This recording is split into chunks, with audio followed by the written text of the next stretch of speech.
Ladies and gentlemen, it is time to build ourselves an RTX 4060 gaming PC. And I want this to be an affordable build that pretty much anyone can get their hands on and start playing some awesome PC games. I think we're going to go with a little spoiler alert early here, so Editor Carl, what is the total price of this gaming PC? Pretty reasonable. Throughout this video, we're going to go through all of the parts, what they do, how they impact the system, what's great, what could maybe be improved, and of course show you just how easy it is to actually put everything together and show you those all-important gameplay benchmark numbers so you know exactly how well this thing performs. And yes, don't worry, we will be addressing the elephant in the room. Is the RTX 4060 actually worth buying? Let me explain right after a short word from this video's sponsor. Corsair's IQ Link is here to revolutionize your gaming PC. This brand new ecosystem stops cable clutter in its tracks, with interconnecting components removing the need for endless cables and giving you more control over your PC than ever before. Grab some interlocking QX RGB fans for dual light loop beauty, an H150i IQ Link cooler for next level CPU thermals, and connect up to a whopping 14 devices to a single IQ system hub. Learn more today with the link down below. And if I'm completely honest, the reason we're not calling this a budget-friendly gaming system is because the last video I did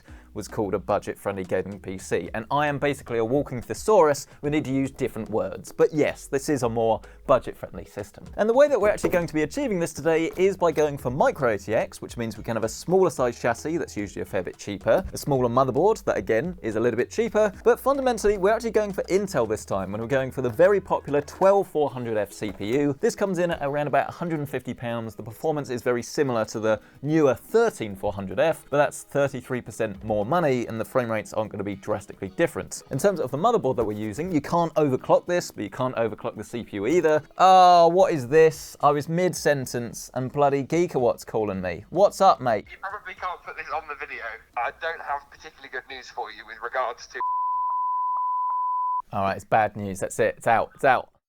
You will never know the mystery of James Geekawat's life. Anyway, back to the video. The motherboard that we're using here is the B760M Steel Legend Wi-Fi. This is quite a good one actually, because it'll work with a white case or a black case. And as I remove this from this very loud anti-static bag, you'll see that it is actually a very attractive motherboard, but crucially, the price point of this is around about £150, £160 or dollars at the time of filming, and it does also have Wi-Fi, so you're not going to need an adapter card or an Ethernet jack near your PC. That over 50% of people will utilize. Fun fact for you. So pop your board on top of the box ready to build, and then you can proceed to pick up your CPU. And this does come with a cooler inside the box that you could use if you do want to save money. Let us pop the top on our CPU socket, grab our 6-core CPU, and we will then drop this down into place. Be careful not to damage anything, because this will completely ruin your motherboard or potentially your CPU. They are more robust, but they're not indestructible. And I will explain that while it's a 6-core CPU, this is still going to be fantastic for gaming. 4 is a little bit too tight, 8 is definitely better, but anything over 8 cores doesn't really make too much difference. But you should be aware that with the Intel side of things, you have performance cores and efficiency cores. And this is the main difference actually between the 12400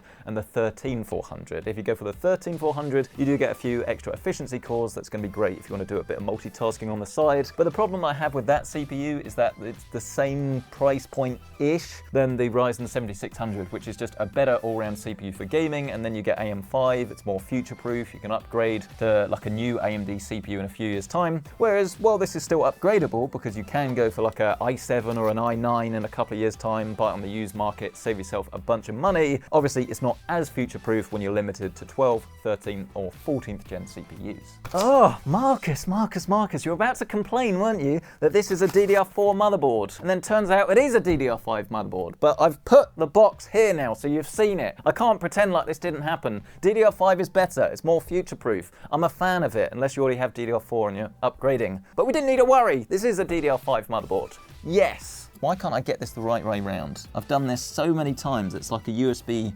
flash drive. Are you joking? This is DDR4. Oh, that would explain it, wouldn't it? And the emergency backup kit that we're going to use today is actually not RGB. I'm doing this deliberately because then it will match our cooler. This is some Vengeance DDR5. This is a slightly older kit actually, so this one is running at 5200 megahertz, but I'll leave links to some faster kits because there's not really any reason to sort of go for this speed anymore when there's not that much difference in price. This is a 32 gigabyte kit. That definitely isn't essential, but it is going to give you better longevity, especially in the most recent games that are going to get more and more demanding. In terms of our SSD storage, we're going for the more budget-friendly option. This is a Samsung 980. This is a 500 gig one that is an absolute solid choice if you don't have many games, but I would advise that you get a terabyte because there's not actually too much difference in price and it should perform slightly better as well. It's very easy to install. Just remove the screws on this M.2 cover. If you do have a protective film, make sure you remove it. Grab your SSD, line it up with the slot, and then replace the cover and screw it back down. At this stage, our board is looking pretty darn fine, but it's about to get a whole lot bigger as we install our CPU cooler. And the main reason really that you will want to upgrade this is just for noise. As I say, that stock cooler definitely gets a little bit loud, and if you're going to have lower temperatures, it might mean that your CPU lasts longer as well, and some people definitely prefer the look. This is one from Deepcool. This is the AK400. You can buy larger size ones, but it's not really worth it for this CPU as it doesn't use masses of power. Installation is pretty straightforward. Just grab your board and line up this little back plate feeding the screws through. Place this down on top of your box and then sort of slide it back where it was. Grab our 1700 spacers and just lay these over the holes. Grab the large mounting bracket and then just lay this over the top. Drop in the screws and screw this into place. If it's not already pre-applied, then add a little bit of thermal paste to the middle. You will need to remove your fan from your cooler, and then you can just line this up, screw it down carefully, trying to make sure you have equal force on both sides. So start left, then go right, left, right, left, right. Pretend you're in the army. Then you just need to grab your fan, replace this just by hooking it over. Grab your fan cable, and then just gently plug this in to one that says CPU fan. And if you can't already tell, we are now pretty much all ready to rock and roll. We just need to put this inside our chassis. And yes, some of you may recognize this from the build we did last where I forgot that this was micro ATX and we needed a micro ATX motherboard. So we're going again. This is the Cooler Master Q300L V2. So I still think at the time of filming, this one is a little bit too expensive, but I know that if you're watching this in a few months, maybe even in a year, then this is probably around about the 40, 45 pound mark, especially if you can get it on sale, at which point it will definitely be worth considering. I'm hoping that this is going to be a little bit better than the original that I did like, but did lack a little bit of cable management. So let's see how we get on. Let's lay our chassis down on our table though, shall we? And eagle-eyed viewers will already notice that our standoffs are pre-applied, and as we have a motherboard that has an I/O shield pre-attached, we don't need to do anything else. We can literally just lower this down so that it populates that big hole at the back, and we line up all of those standoffs with the screw holes. So let's screw this down into position. Whoa, whoa, whoa, hang on a second. I've just noticed something actually. Believe it or not, I am a man that learns from my mistakes, and this is a chassis that doesn't actually have removable PCIe slot covers, or I should say replaceable PCIe slot covers. Instead, you are going to have to bend them out, and this is going to be a lot better to do now rather than once your motherboard is in the chassis, because it gets a lot harder to do it without risking damaging your hardware. So we just push these out, being ultra careful not to hurt yourself because you can get a little bit of sharp metal. I really don't like these. This is again why I think 60 quid for this is just a bit too steep. If it was 40, then I think this would be a steal, but 50% more money than I think it's worth is quite a lot. While we're here, I'll also grab this fan cable and plug this in next to our CPU. We give this a spin and then start to work on the cables the other side. There's not actually too many here. We do have USB Type-C, I believe, on this case. We've got 2 USB 3, 1 USB-C, and then this headphone microphone combo jack. It is very straightforward to get these plugged in. Just feed them through to the other side in their respective positions, and then you can start to connect them. So we've got USB-C and then our USB 3. The front panel connection is at the bottom right. One nice big block on the chassis. And then we have front panel audio at the bottom left. Well, it's so far so good actually, but I think as soon as we insert the power supply, things will change. So let's get that bit done now. And the power supply that we're going for here isn't actually of a particular high wattage. It is more than we need, 650 watts. But I will always say, if you're gonna consider upgrading to a better graphics card in the future, then for the sake of like 10, 20 pounds, it does save you buying a whole new power supply, and 650 watts is gonna give you plenty of upgrade room. This exact one is from NZXT. It's called the C650 Bronze, and crucially, this is a semi-modular power supply, which is really important, especially in this chassis, because it means that you don't actually need to plug all of the cables in. It's semi-modular because the ones that you're definitely going to use are pre-attached, which save you some money, but all of this extra bulk that you won't use, you don't actually need to use. So it looks as if there's a bracket to remove from the rear of the chassis, which there is. We can then take this out, place over the power supply, screw down into position, and then assuming everything has gone to plan,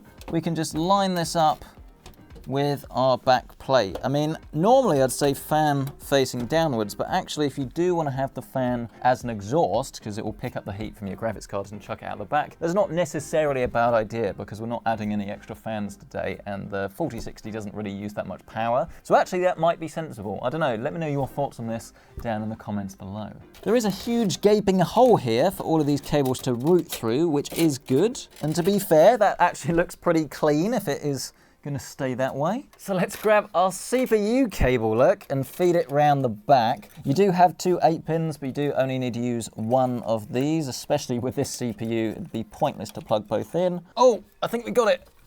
I think we got it, yes! Our large RTX is at the top right. Then actually the PCIe for the graphics card can just sit here for now. And I'm gonna hold my hands up and say I was wrong, assuming you have the components we have here. Actually, cable management, really, really easy. It looks quite nice and neat. You've got loads of room for a radiator at the front, or of course, just some standard fans. Then round the back, as long as you are willing to use the cable ties, I don't think you're gonna have too much of a problem. I mean, this is the one we haven't plugged in yet. But look, actually surprisingly not too bad, and there is quite a lot of room here, nice amount of thickness to stow the cables. So for what didn't look like the best cable management, actually it's all right, it's okay. But let us move on to the final and probably the most important component, the graphics card. And as we've been saying, I'm an honest person, so I will explain the reason we're using a 4060 primarily is because I wanted to get those that are interested in the 4060 to watch this bit where we talk about it, because this is not a bad product by any stretch of the imagination, but it does have a couple of things that you do need to be aware of. Firstly, the performance of this is very similar to AMD's 7600, which can be found for usually about 40 to 50 pounds less. And that product is also very similar to the 650 XT, which can also be found at the time of filming for slightly less. It only has 8 gigabytes of VRAM, which to be clear is still fine in most games, especially at 1080p, but in newer titles and anything where you want to play at 1440p or above, it is going to be a limitation now and into the future. And then you do also have all of the exclusive NVIDIA features, which would be the main reason for buying this over one from AMD. But the problem is, at the lower end, you might start to run into latency issues if you're going to use DLSS 3.5, so the frame generation feature of this. But we'll experiment as we go throughout this video. This exact GPU we have is the Palette Dual. This is definitely one of the better value offerings that are on the table. As always, we have a very loud static bag, and then what is a very lightweight GPU with 2 large fans. This isn't going to make much noise. It's not going to use too much power. It's got an 8-pin rather than that new 12-volt high power connection, so we don't need adapters or anything. But let's get this in our rig. I think we need to remove this little back plate first. Then we can pick up our GPU, line it up with our top slot, give it a nice little push home. Normally you get a click. That actually wasn't very satisfying there. It's like the case absorbed it. That was my favourite bit. Then we can put our backplate back, screw the card into position, grab our PCIe connection, and then just gently push this into the card until that clicks into place. Tidy up our cable with a cable tie, and then there we have our completed rig. And honestly, halfway through the rig, I was kind of like, I'm not sure how this is going to turn out. But suddenly, it's come out really nice and neat and tidy. But I think this is actually really smart. It's small, it's lightweight, it's going to be very powerful, and it's also going to be very power efficient. And of course, it's not just the completed build you're going to be impressed with. When you grab yourself your very own PC Centric mouse mat, link is down below. Okay then, this is it. Moment of truth. Again, not crazy amounts of RGB, but actually there is some on the motherboard, and we've got this nice white strip on the GPU, but otherwise it's pretty understated. This isn't a Ryzen build, so hopefully it shouldn't take too long to do its first and initial boot. Oh, told ya! There was me looking around for a keyboard. Where is it? Oh, it's there, it was behind me the whole time. Oh, and we're in Windows as well, which is pretty convenient, isn't it? I mean, it'd be nice if every new build did that, but alas, no. If you do want to learn how to install Windows, by the way, I've done a full video guide. You can find that in the top right corner of your screen. I mean, I was going to show you how to enable XMP, but it's currently doing Windows Update. So instead, I'll show you just how quiet this system is. Like, genuinely, the only thing I can hear here is actually the power supply, and how rare is that? But let's waste absolutely no more time and actually jump straight into the games, because yes, through the power of editing, we are now all set up and ready to go. And let us begin with everyone's favourite, some Fortnite. I say everyone's favourite, I mean, I think a lot of people probably prefer Warzone, but actually this is something I'm really trying to get back into because I really do enjoy it. And we're currently running this at 1440p, not 1080p. This is with DLSS set to quality, high settings across the board other than Lumen that is disabled. And as you can see, we're pretty much getting a really nice frame rate actually. This is the high refresh dream of around about 130 to 140 FPS. Yes, obviously this isn't the absolute fastest that you can get, but realistically this is still the sweet spot I think for most gamers, and especially at 1440p as well, you're very much able to have your cake and eat it. Let's quickly turn this down to 1080p though, because I really don't want to ruin this game. And as we get ourselves into a firefight, you can clearly see that our frame rate has increased. It's not gone up as dramatically as you perhaps could expect, but I think some of this is going to be down to CPU bottlenecking potentially, as he gets another kill. I mean, our utilization though is still at 98%, but you can see that there are dips every now and then into the 90s, maybe the high 80s. So yes, if you were to play Fortnite exclusively at 1080p, then a better CPU could help, but I'd still say that this is kind of well balanced really, because you're always going to be bottlenecked by something, and as long as those two products are quite similar and you don't have like a dramatic difference between the two, then yeah, all round, I think pretty well balanced. Oh no! Oh, I told you, no!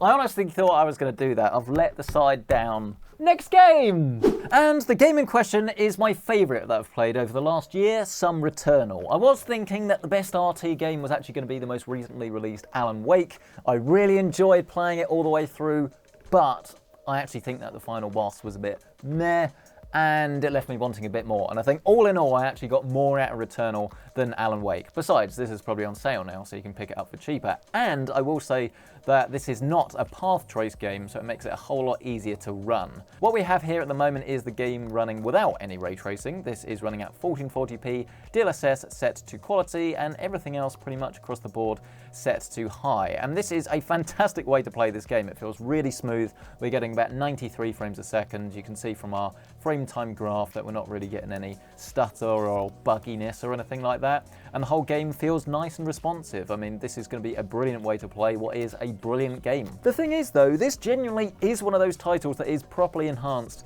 if you do run it with ray tracing. So let's see what happens if we turn this on. It's more about the reflections, because when you get fighting bosses and things, it's crazy the amount of particle effects that are going on, and it really does look incredible. But are we going to be able to actually run this? So at the moment, we don't have any ray tracing on.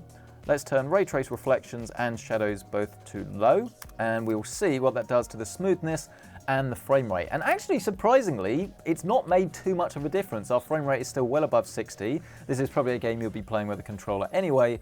And as you can see, we're now at about 80 frames a second. I imagine that we will probably get nearer the 60 FPS mark when we are fighting bosses and it does get properly intense, but actually that's not too bad at all. Interestingly enough as well, this is also one of those titles that does support DLSS 3 frame generation. When I first tested this, I couldn't get it to work on quite a few PCs. It went a little bit weird, but actually here it does seem to have fixed itself. Maybe this is like a recent patch or NVIDIA driver update or something. And you can now see that our frame rate has gone back up to nearer the 100 FPS mark. The only thing I will say is that this is a game that does require very quick reaction times, and obviously it's not like true FPS, it's essentially like frame smoothing by adding these frames in between rendered frames, but we're not really suffering a huge latency penalty here. It's not something that I can particularly notice, and this is one of those games that is so dependent on latency that actually it's showing off the NVIDIA hardware pretty well here. Out of interest, what happens if we turn this down to 1080p and then increase the ray tracing to the max? Well, as you might expect, our frame rate has increased, but it's actually gone up by more than I would have thought. We're currently sitting at about 130 FPS with frame gen still enabled. So yes, if you do want to play Returnal,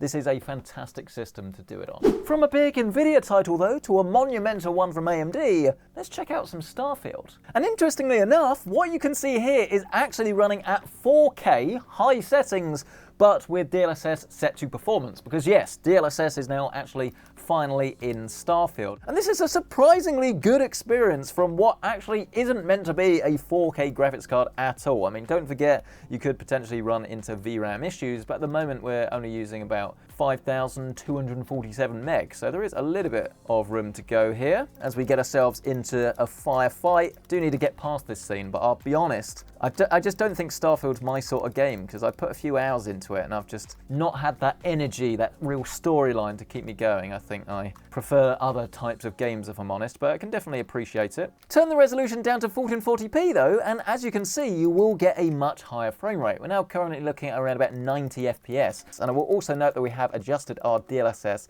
to the quality settings. So this is a fantastic looking game, and it's one that you will easily be able to play even at high settings without any real fuss at all. It will depend where and when you are in the title, but this is definitely a case of so far, so good. But that's enough single player for one day. Let's jump back into our multiplayer with some Apex Legends. And what you're seeing here as we descend onto the floor is actually running at 4K resolution, no DLSS, FSR, XeSS or anything like that here. And we've got this just under maximum settings. It's only sun, spots, detail that sets a high rather than very high. And as you can see, we're still getting a pretty darn impressive frame rate of around about 70 to 80 FPS at 4K, a resolution that we're not factored in at all when choosing this GPU. Having now turned it down to 1440p, you can see that our frame rate isn't that far off double actually, around about 150 FPS, which is a lot more like it, definitely the way I would choose to play. And once again, this is another one of those titles where even if you have a 1440p high refresh rate monitor, you don't really need more of a PC than this, especially if you are playing something like Apex Legends, as you are consistently going to get very smooth and very high frame rates. I mean, the thing that I find particularly wild about all of this is that it was only a few years ago that we were saying, oh, don't go for like a high refresh rate monitor, 240 Hertz, because you're going to need such a beastly PC to actually be able to achieve that. Whereas clearly, at the moment, you are able to do that now on more of a budget-friendly system. It's always when I start talking. Of course, with this lower-end CPU, there is always the risk of running some CPU bottlenecking. But spectating this, we are still getting around about 98-99% GPU utilization. So if there is going to be some bottlenecking, we're not seeing it at the moment. So I'd say all in all, pretty impressive. And I think I have to say it, on the whole, this system has surprised me. It's not necessarily the thing that I thought was going to blow us all away, but it's just so neat and tidy, it's so quiet, energy efficient, it's very understated, but what it puts out is almost more than the sum of its parts. I'm really, really impressed with just what you can get for this sort of price point. And actually, despite the fact that the case maybe could be improved with like a little bit more quality and maybe some better cable management, if these are the components you're going to put inside this, I don't actually have any complaints with it at all other than the price. If this was £40, it would be a steal, but at the RRP, as I say, it is a little bit steep. But I'd love to hear your thoughts on this. What do you make of our system? What do you like? What do you dislike? What would you change? Would you go for a 4060, or do you think it's a waste of money and you should get something else? We'd love to hear from you, so let us know down in the comment section below. Smash the like button if you've enjoyed it, get yourself subscribed, and of course, if you do want to check out current pricing on anything in this video, you can find it listed down below with our affiliate links. And of course, while you're down there, why not bask in the beauty of Corsair's new IQ Link? This smart ecosystem eliminates those pesky RGB and fan cables from your system, allowing you to stack RGB devices with a smile. All the devices can be automatically set up and configured in IQ with some exclusive effects, and the new QX RGB fans even have a temperature sensor inside them for monitoring air temps. Get yours today with the link down below. Thank you so much for watching this video. We'll catch you in the next one.